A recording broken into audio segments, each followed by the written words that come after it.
So, Mallory, explain what the governor's looking to do and how it's going to affect you. So what the governor is looking to do is he is looking to get rid of tips all in general. He wants servers and bartenders to be paid at a $10.40 minimum wage flat rate, and then give the restaurants or the business owners the discretion of what they're going to do with their tips. Now, as a current server, as I am, that will actually cut my income in half.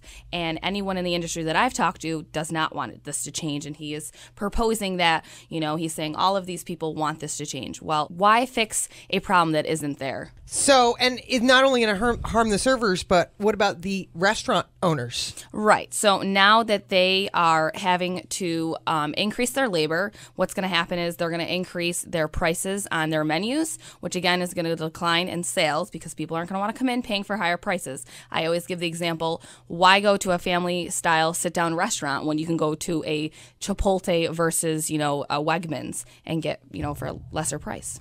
And there's power in numbers. So I hear that you guys are all banding together and creating this group to get something done. Correct, yes. It's called the Supporters Tip Credit of New York State, and we are rallying again.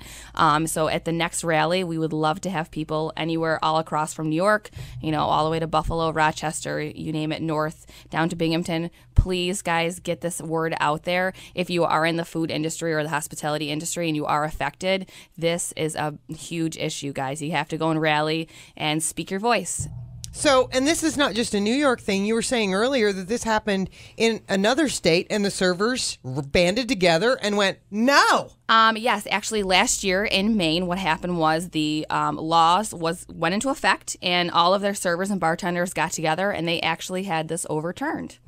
So there you go. Yeah, so yes. We're crossing our fingers. And the governor's just putting together like a panel to investigate, correct? Yes. Okay, so it's not a done deal yet. It's not a done deal yet, but the only done deal that we have seen recently is in the last 3 years, minimum wage for all tipped employees have gone up from $5. It went to $5.25.